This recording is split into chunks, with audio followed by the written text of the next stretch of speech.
तर आज आपण एक महत्त्वाचा विषय अक्यूट किडनी इंजुरी वर चर्चा करूयात। नमस्कार, मी doctor Yamita Sakhare, Asian Noble hospital Ahilyanagar येथे consultant nephrologist and transplant physician म्हणजेच किडनी विकार तज्ञ म्हणून कार्यरत आहे। अक्यूट किडनी इंजुरी ही एक अशी स्थिती आहे ज्यामध्ये किडनीला डॅमेज झाल्यामुळे किडनीज रक्तातील कचरा फिल्टर करू शकत नाही।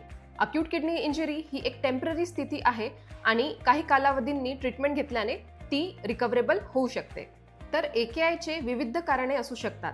त्यातील पहिला आणि महत्त्वाचं कारण म्हणजे डिहायड्रेशनमुळे किंवा ब्लड प्रेशर लो झाल्यामुळे किंवा काही हृदयांच्या आजारांमुळे किडनीला रक्तपुरवठा कमी होतो आणि किडनीला इंजुरी होते।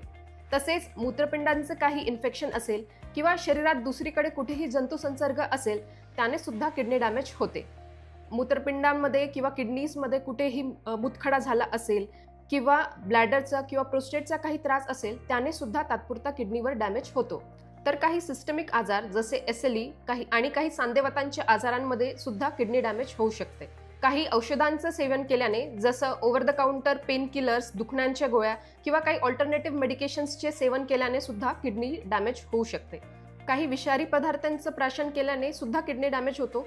तसंच साप किंवा काही इन्सेक्ट्सचे चावल्याने सुद्धा किडनीवर परिणाम होऊ शकतो। किडनी इंजुरीचे वेगवेगळे लक्षणे असू शकतात, जसे लघवी कमी होणे, पायावरती किंवा चेहऱ्यावरती सूज येणे, दम लागणे, उलटी मळमळ होणे किंवा भूक नाही लागणे। आणि सिव्हिअर किडनी डॅमेजमध्ये पेशंट बेशुद्ध पण होऊ शकतो आणि काही पेशंट्समध्ये फिट सुद्धा येऊ शकते।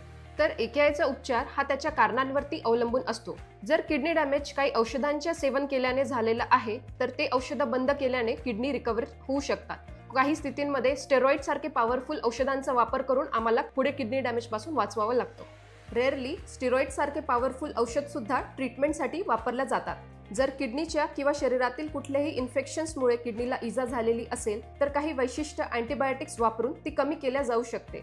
तसेच मूतखडा, ब्लॅडर आणि प्रोस्टेटच्या आजारांमध्ये सुद्धा आपण काही विशिष्ट औषधं वापरून पुढे होणारा डॅमेज वाचवू शकतो। ज्या पेशंट्समध्ये किडनी इंजुरी ही सिव्हिअर प्रकाराची असते आणि किडनी डॅमेज जास्ती असतो त्या पेशंट्समध्ये काही कालांतरांसाठी डायलिसिसची पण गरज पडते। युजुअली AKIच्या रिकव्हरीला 3 ते 4 आठवड्यांपर्यंतचा कालावधी लागतो, बट काही पेशंट्समध्ये रिकव्हरी 1 ते 2 महिन्यापर्यंत पण लांबू शकते। तर असा काही त्रास तुम्हाला असेल तर त्याकडे दुर्लक्ष न करता त्याचे वेळेत ट्रीटमेंट घेणं महत्त्वाचे आहे। तर तुम्हाला किडनी संबंधित काही त्रास असेल तर एशियन नोबल हॉस्पिटल अहिल्यानगर इथे संपर्क करा। इथे किडनी संबंधित सगळे तपासण्या आणि उपचार उपलब्ध आहेत।